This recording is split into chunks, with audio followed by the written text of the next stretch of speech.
What's up, guys? No Talent Gamer here. Getting ready to play some more Magic. Teach some more Magic, I should say.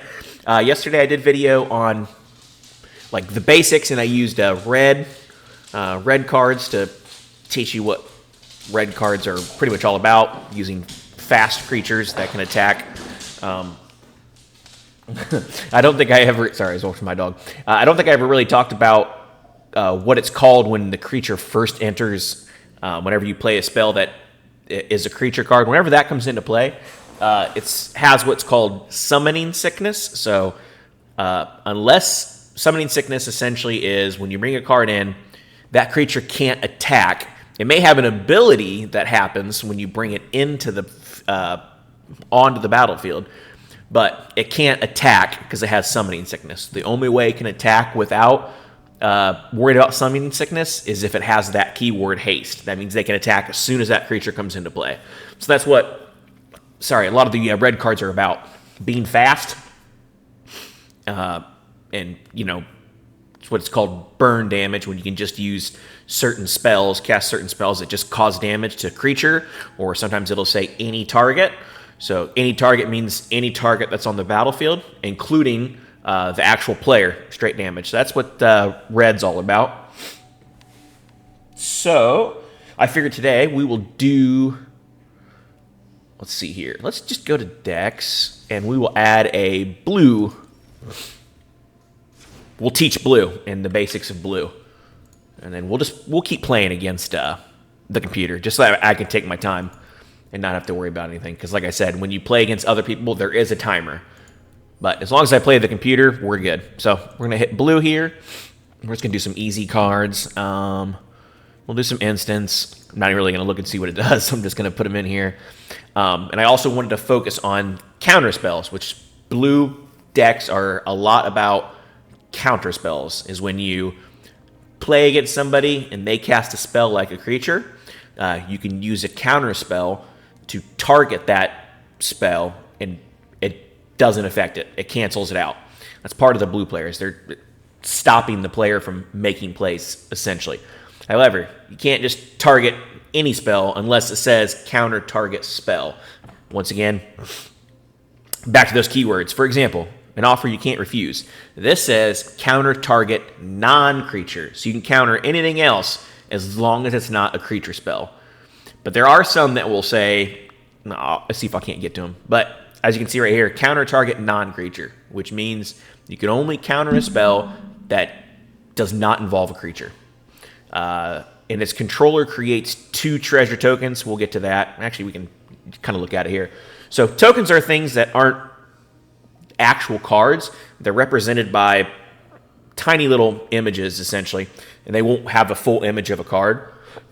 So as you can see, obviously it's a picture of a full card here, but it won't appear like that on when we play.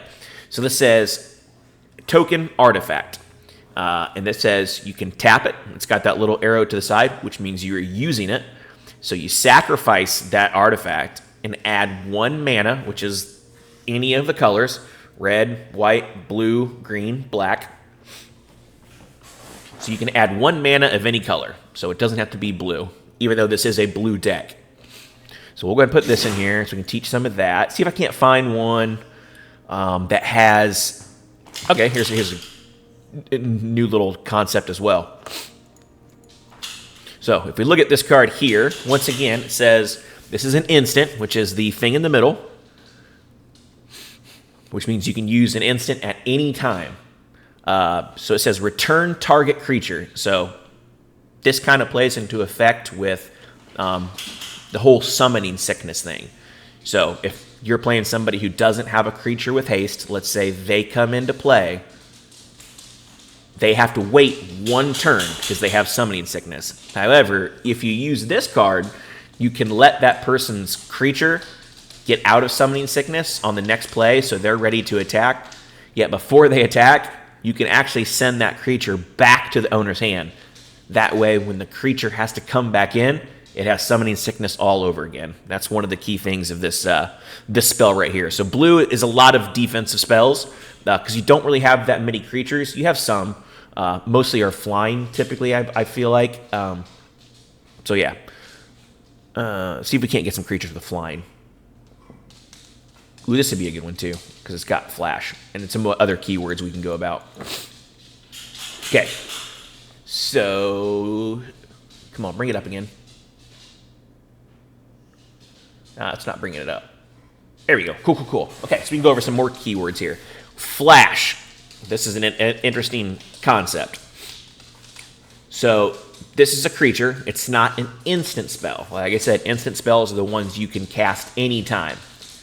However, there are some creatures and other items as well, not essentially creatures, that'll have this keyword flash, which means you may cast a spell with flash at any time.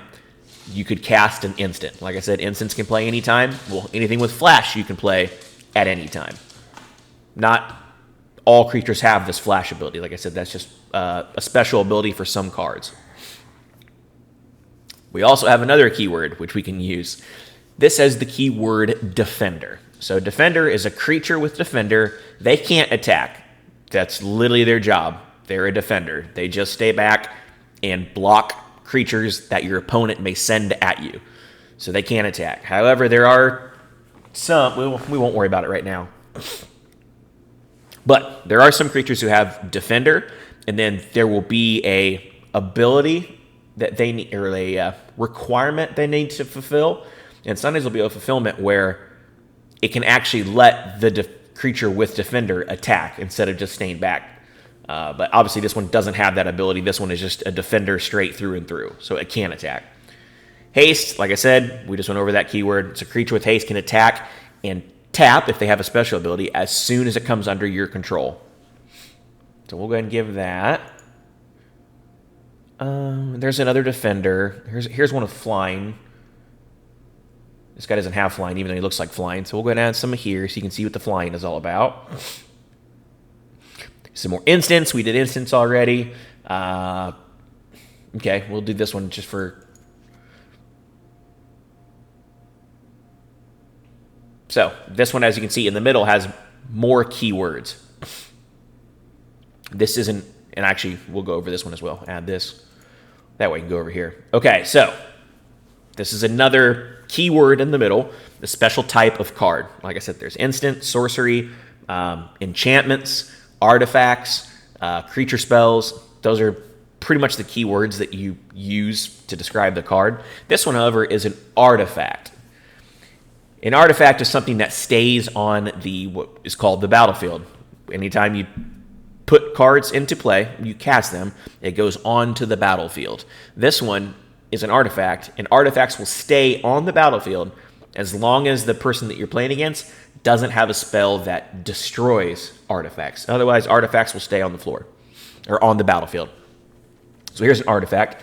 This one, even though it has that keyword, which is one of the confusing things, even though it has the keyword artifact on it, it's still a creature. Sometimes they'll have different types of creatures, an artifact creature or an enchantment creature. I'll go over some blue enchantments here in a little bit. But this one has the keyword artifact creature. Even though it has the keyword artifact, that doesn't mean it gets to stay on the battlefield the entire time. It still has the keyword creature in it, which means it can be treated as a creature, it can be destroyed, and actually can leave the battlefield with a regular kill spell. So there's that artifact. See if I can't find... Actually, I can just go like this. I didn't even think about that. Let's do enchantment here. Sorcery, instant. We haven't even gone over planeswalkers yet, but I'll go over those in the next video. Let's just do an enchantment.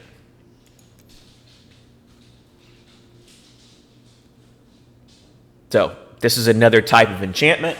This one is an enchantment, a saga. Sagas will typically have 3 chapters, and each chapter activates on the next person's step. So they'll do step 1, they'll have their turn, your player that you're playing against will have their turn, it'll come back to you, then you go to step 2, or chapter 2 of this enchantment, and so forth. So this one has 3 abilities for an enchantment, so we're going to put that in. We're at 51 cards. Let's see, we did enchantment. Did we have... Let me see. Okay. Let's take enchantment off, and we will put in counter. So, 3 oil counters. Okay, this one right here is interesting. This is another counter, which is one of the main defenses for blue. Counter target spell. So this one says spell. It doesn't specify creature. It doesn't specify artifact, enchantment. It doesn't specify anything. So that means it can literally counter any spell. Because it doesn't have any keywords. It doesn't say non-creature. It doesn't say anything like that. It just says counter target spell. So you can counter target spell, but the problem with this card is this can only counter a spell if it has a mana value, which is the top right corner. Like this one, for instance, this Glistener Seer over here. It's got one little blue up in the top right. So that's the mana value. So if your person you're playing against would try and cast this spell, it has 1 mana in order to play it.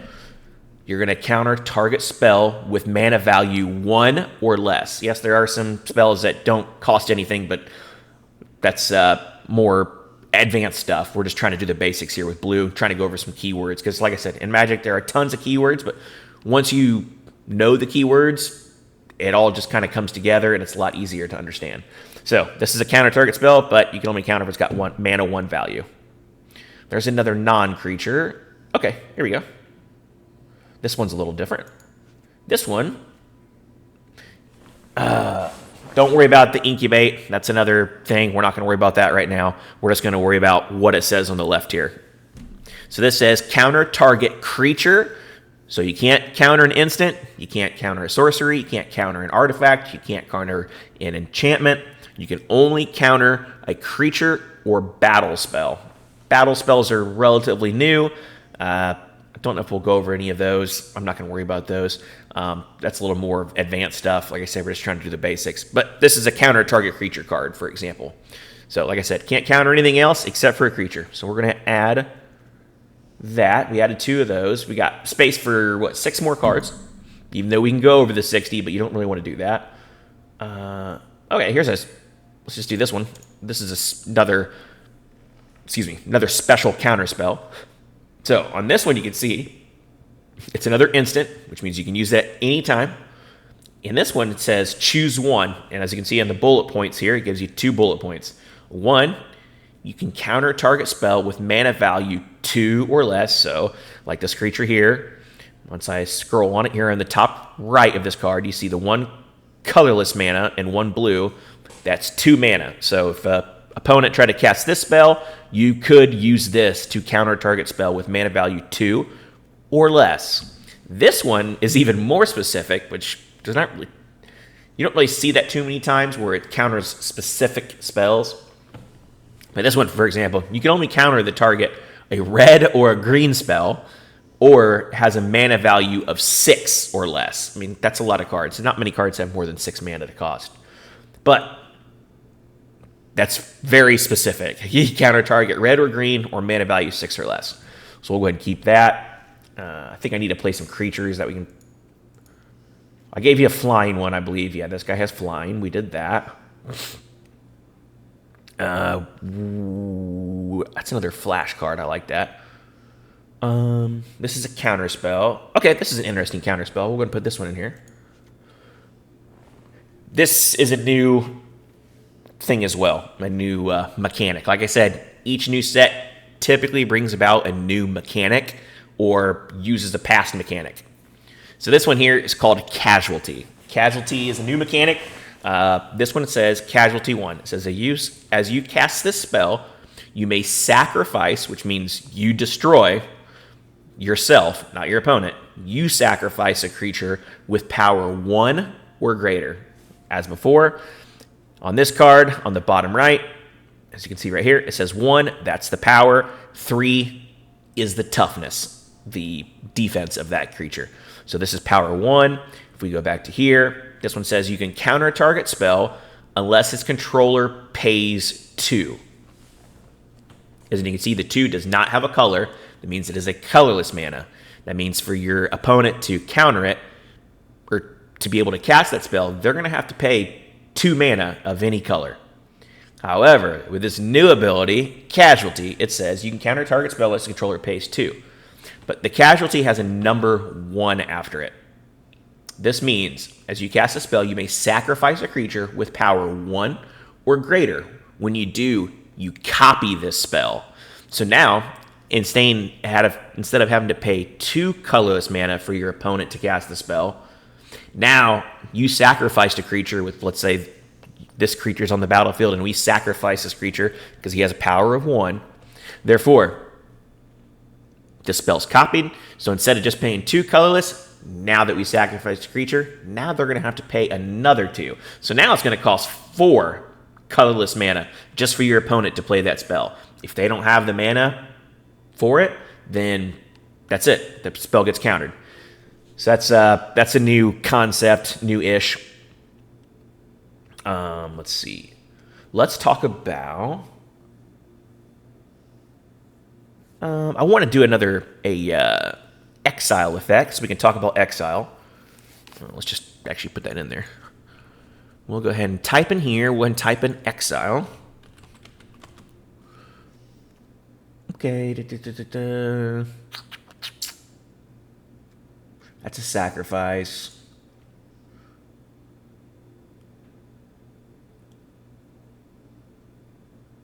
Okay, let's do this one. This one's called Dissipate. So, here's another counter spell. This one here says counter target spell. Actually, I went over my count, so I'll have to decrease this by 2 cards. But anyway, this one says counter target spell. If that spell is countered this way, you're going to exile it instead. I don't think I really went over the exile effects last video, so we'll go over that now. Like I said, anytime you cast a card, instant sorcery, it's going to go to that player's graveyard. Anytime you have a creature, that creature dies on the battlefield, it goes to your graveyard. However, there's another area that's next to your deck that's called the exile area.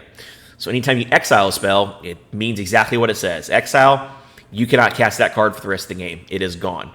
So sometimes it'll go to your graveyard, sometimes it'll go into exile. So this one here says, if you counter a target spell, if that spell is countered, let's say they played a creature spell, you're countering it, there's no mana cost on this one, it's just straight up, it counters that person's spell. And if you were to counter it, as if the other opponent that you're playing doesn't have another counter spell, because you can stack counters on top of each other. You can counter a spell, and then your opponent can have a card that counters that spell.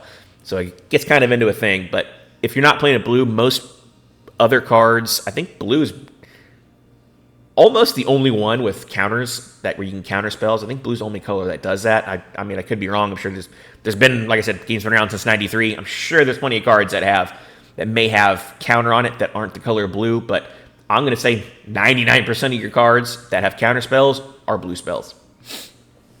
So this one says counter target spell. If that spell is countered this way, you exile it instead of putting it into that player's graveyard. So it's exiled, cannot be brought back into the game for the rest of the game. It is gone. Exile's permanent. You can't bring, I'm pretty sure there's no cards where you can bring the card out of exile, unless it's temporarily exiled, but we'll get into that later. That's a different thing. But exile means it's gone. It's gone. So let's go ahead and decrease this by 2. We will go and play a game.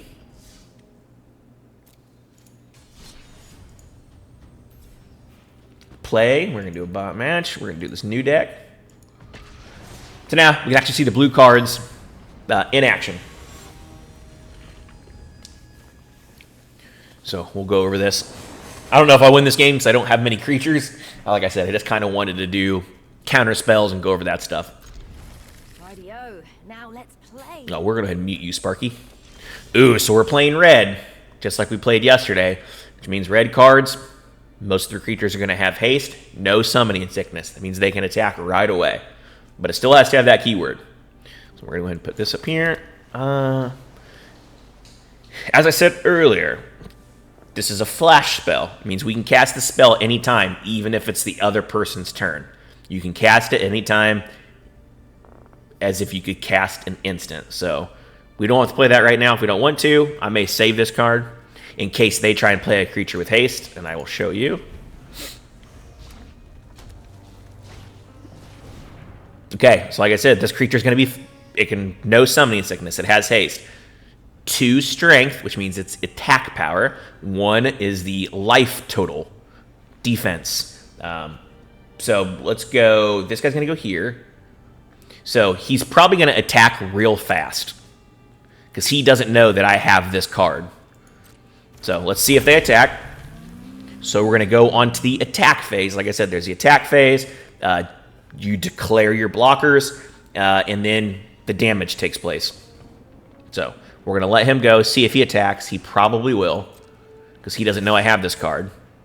All right, perfect. Now, the good thing about this, we actually have two options here. We got Fading Hope. This means you can return target creature to its owner's hand. So we can actually, even though it has haste, we can send it back to the hand, but it can literally come right back in the next turn. So I don't really want to waste this card on that, especially if we have a defender. So we'll do this.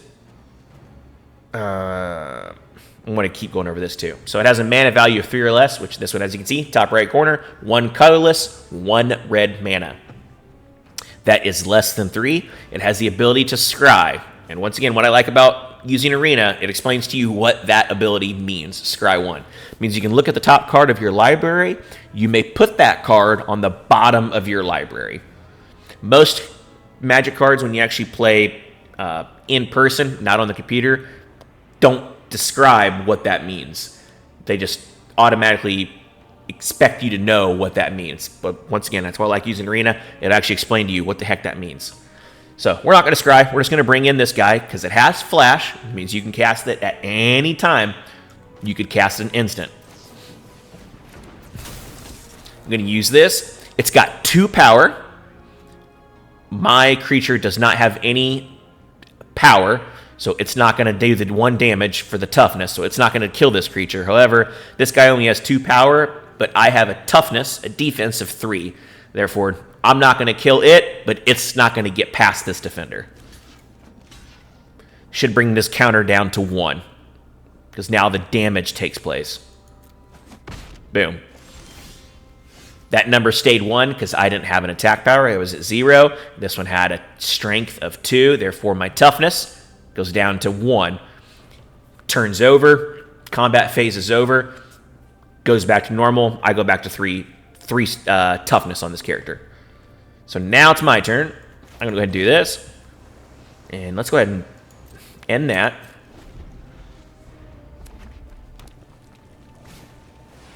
Okay, this one's got a 2 colorless mana, 1 red, so a total of 3 mana. It tapped all 3 mountains, all 3 of their mana. Let's see what we can do here. Now, here's a good one. Here's where we can use this Make Disappear card. This goes over that casualty, but I don't need to use a casualty because, as you can see, he's got 3 cards here. He tapped all 3. He has no mana. He cannot play anything else. So I'm going to do this Make Disappear. It says you counter target spell unless it's controller.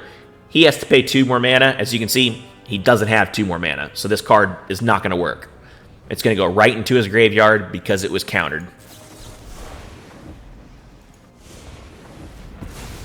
There you go. Graveyard.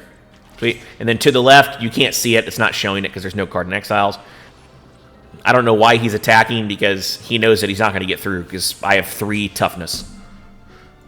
Combat phase. I go down to 1 again. Goes to my turn. So now we can see, now we can put a card into exile. Because we're going to use this spell next. Because it costs 2 blue mana and 1 colorless. We have 3 mana. We're good here.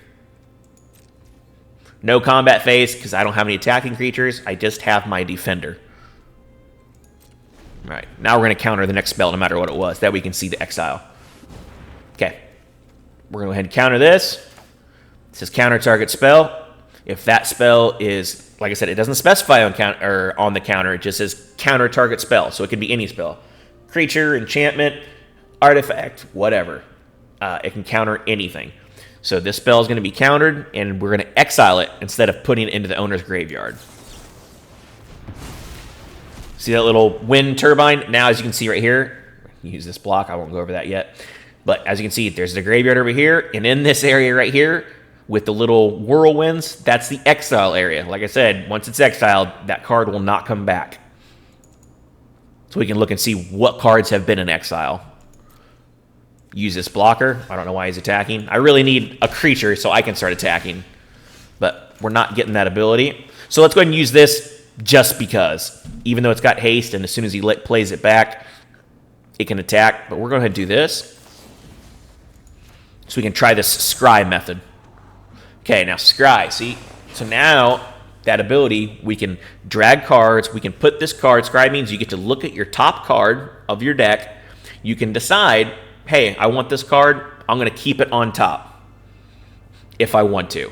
You can scry 1. Sometimes it'll say scry 2. That means you would look at the top 2 cards of your deck.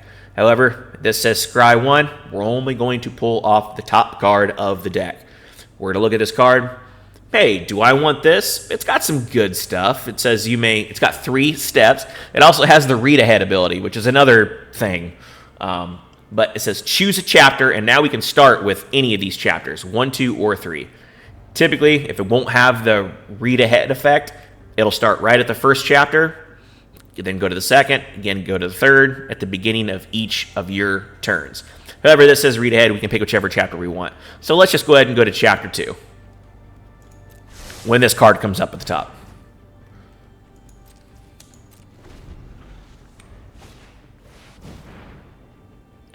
Okay, so there's 2 goblins. So, as you can see, this is a sorcery. It's not a creature spell. I can go ahead and counter this spell, which is nice. So, counter target. It's got the keyword there. It doesn't say any spell. It just says counter non-creature spell. This is not a creature spell, therefore I can counter it. See how blue can get kind of annoying when you play against blue, because you don't get to play. If you're playing against blue and they have a lot of counters, you can't do anything about it. So let's just do this. He's going to attack. He's got 2 strength. Doesn't matter. I got 3 defense. So now it's going on to the blockers phase. I choose this guy to block. So let's go ahead and use this card again. That way we can scry. We can look at the... Oh, we don't need to look at the top card. I'm sorry. We know right here what our top card is. Your opponent that you're playing, when you're playing against another person, they can't see this card. They have no idea. It's just reminding you of what card you have on top, because we did our scry ability. So we knew we were getting that card. Let's go ahead and do this again, since we have enough mana to do pretty much all this stuff. So we're going to return this creature back to its hand. It costs 3 or less, so we get to scry 1. We get to look at the top card of our deck, decide if we want it or not, which I will do the opposite this time. Last time I chose to keep it on top. Oof. Actually, I kind of want to keep this because we don't have many creatures. So I'm actually going to keep this card on top, even though I wanted to scry. So let's go ahead and play this. Now it's going to give me the option. Would you like to read ahead? It's often right here. Do you want to go to chapter 1, chapter 2, or chapter 3? We're going to go ahead and chapter 2.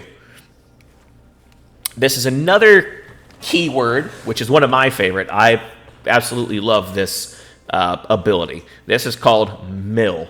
Mill is an awesome ability. I'm a huge fan of it. Huge fan. Especially when I play with my group of friends. They know that I love milling. It's just one of my things. I love doing it. So, to mill an opponent, you make that person take the top so many cards of their deck, whatever it says. This says target player mills 4 cards. Now, that person is going to have to take the top 4 cards out of their deck. They don't know they don't know what's on their deck, because they haven't scried or anything like that. So now 4 cards at the top, which could be anything, may need something that they need. They're going to have to go ahead and instantly put those cards into their graveyard. They can't use them. It's possible to mill an opponent, which is my favorite way of beating people. It's my favorite. I love it. It's hard to do. You got to have the right cards for it. But if it comes to that person's turn, if they have no cards left in their 60-card deck, they lose. You have to be able to draw a card. If you can't draw that card out of your deck because it's empty, they lose the game. That's why I love milling people. So, as you can see, he's going to take the top 4. We're going to choose this player here. As you can see, he'll take the top 4 off this and put them instantly into his graveyard. 1, 2, 3, 4. Now he can't use those cards unless he has an ability to bring it back.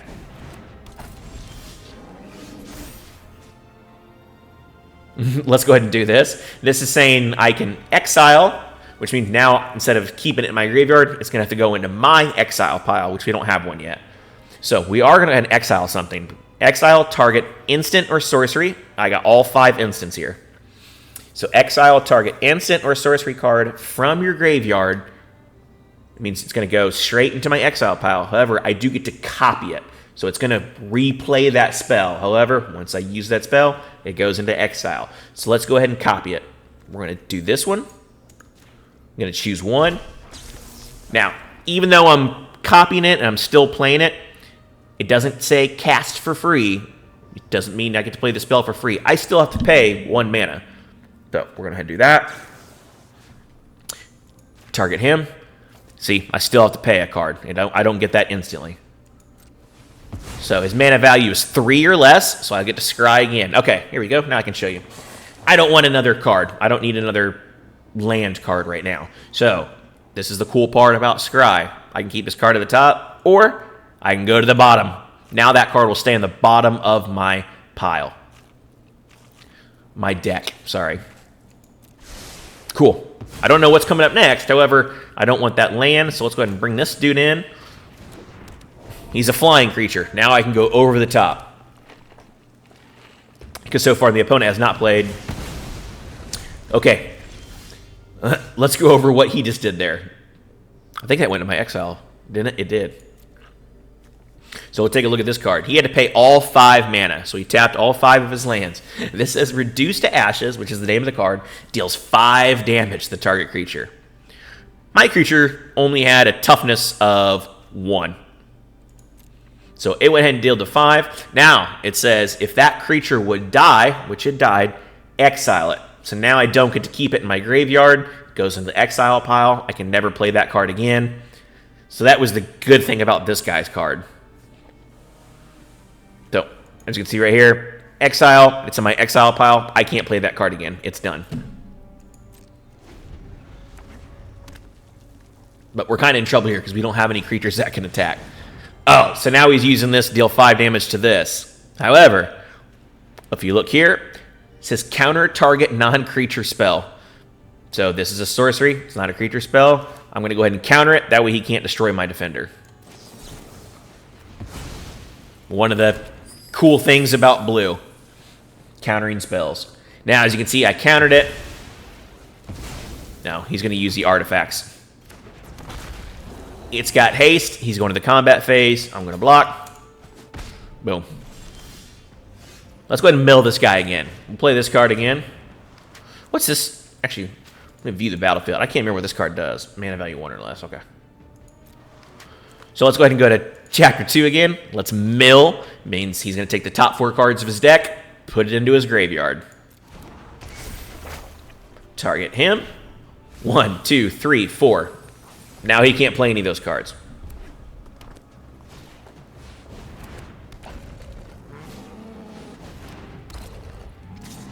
Now I might be in trouble, because now it's got this little black, looks like a circular window or, I don't know, black circle that keeps protruding out.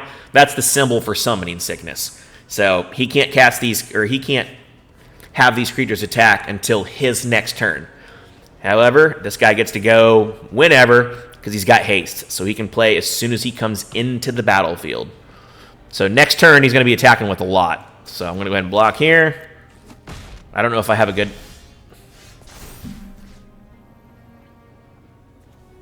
Let's do another Fading Hope. I have to exile the card. However, I don't get to play it for free. I still have to pay 1 mana. So let's go ahead and do this. Let's go ahead and send this guy back. So now, instead of the game going back to his turn, he could be able to attack with this creature on the next turn. However, I'm going to use this card to send it back to his hand. Now, when he plays that card next time, it's going to have to do the Summoning Sickness all over again. So it's going to have to wait another turn before it can attack. So let's go ahead and use that. Send it back.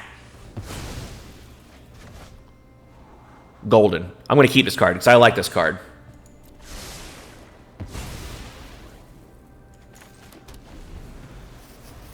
So the black circle's gone. Summoning Sickness is over. He can go back to attacking.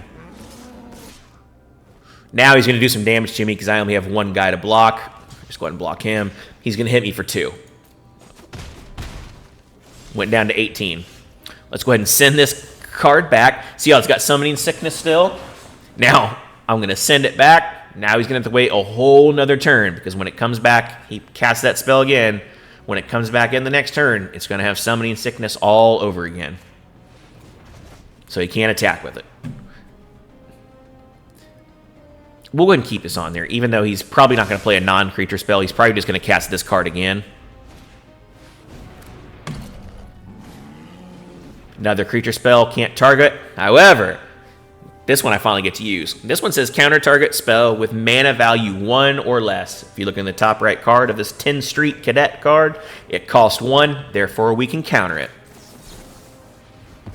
He doesn't get to play that card. Like I said, I'm going to be in trouble, though, because I don't have any attackers. I didn't put too many creatures in there.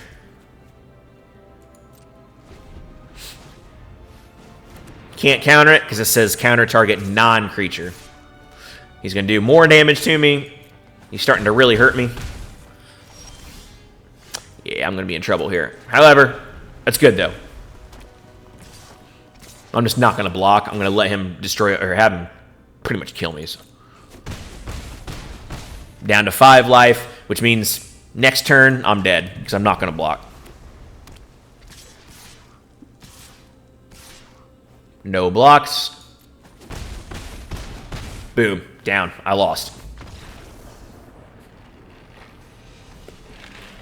Ah! Cool. I got to go to View Battlefield. I just wanted to show you guys what blue's all about. Blue, typically about countering people's spells, which is a nice ability. As you can see, I didn't have many creatures in the deck, so I couldn't attack him back. And the creatures that I did have, he used to destroy. He caused 5 damage. See if I can't go back to that card. Where's that at? Okay, as you can see right here in this sorcery, it says Reduce Ashes deals 5 damage to target creature. That means he can only use that 5 damage to target a creature. Sometimes it'll say deal so much damage to any target. Any target means he could have done that straight to me, to my person. So if I had 20 life, I would have gone down to 15. That means people call it in the game, they call it damage to that person's face, essentially, because the damage will come to that person. But, however, he only had 5 damage to target creature. He can only use it against a creature. But bear in mind, there are some cards that say deal 5 damage or however much damage to any target. So, we're going to end that there. Got to go over that. Got to go over some cards and stuff. I feel like that's a lot of blue. I feel like that's good. Like I said, another ability, most blue cards focus on the milling ability as well, is getting those cards out of that person's deck and going straight to their graveyard. I feel like I went over all the cool stuff. There are some creatures that have an ability to, let's say, let me get out of here real quick. I think his name is Mindbreaker. Let's go over something like that real quick, and we'll end the video here. I feel like I went over quite a few things, some more keywords for us. So let's go decks. Let's go to collection. We're going to go here. We're going to go to Mindbreaker. I believe that's what it's called. Sweet. Okay. This one costs 7 colorless. This is an artifact creature. It's got the 2 keywords, artifact and creature. But as you can see on here, this says whenever this guy attacks, the defending player mills half their library. If they have 60 cards, that means they're going to have to put 30 cards from their deck, from the top, straight into their graveyard. They don't get to play them again. So that's what blue focuses on a lot, milling and counter spells, essentially. So just wanted to show you guys that. There are some creatures that sometimes there are some creatures that double the effect as well, which, let me see if I can't find him.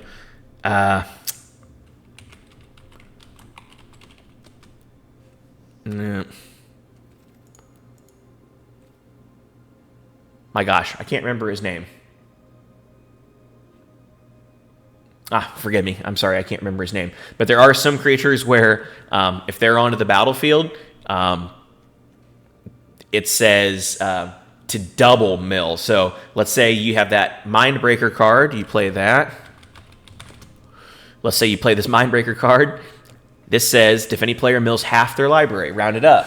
However, if you have a card that says double the mill effect, that means that would literally get rid of every card in that person's hand. That's a killer combo. Like I said, you still have to have 7 mana to bring it out. This would attack. They would mill half their library. And once they milled half their library, this other creature gives the effect of double any mill. So they would have to double their deck again. So that means essentially it would make sure that the opponent person you're playing doesn't get their cards. They have to mill every single card in their deck. Pretty cool. I do like that. To mill a card, player puts the top card of their library into their graveyard. All right. So I don't really want to go over Unearth. We'll go over Unearth later. I feel like we went over a lot of key terms today. We'll just leave it at that. So that's my video for playing with blue mana, so you can see how that works. It's another 40-minute video. I think that's a good time. Oh, man, I didn't even pay attention to having my face there, so you probably couldn't even see what I was saying. So my apologies. Hopefully my face wasn't in the way. I don't think it was. But we'll see. Hopefully my face wasn't in the way. I apologize if it was. However, yeah, we're going to end the video there. Just want to show you guys what blue's all about, how blue works. I want to go over some more keywords. Next video, we'll choose another color. We'll go over the basics of that. You guys can learn even more. Like I said, we went over quite a few keywords. There's still some keywords that we haven't gone over yet. So I wanted to do that in the next video because there's way more. I think I may do white next. White mana is very interesting. It's fun to use as well. But I want to thank you guys for watching. Hope you guys learned something today. Please don't forget to like, comment, subscribe down below. If I mess something up, if I mess one of the rules up, feel free to let me know. I apologize if I did. However, like I said, one good thing about using Arena is it'll show you the rules. If you can't play a card, it will not let you play that card. So we'll leave it at that. Thank you guys for watching. I really do appreciate it. Hopefully you guys watched all the way to the end. Be greatly appreciated. Till then, catch you guys on the next one. Have a good one, and thank you for watching. Sorry about that.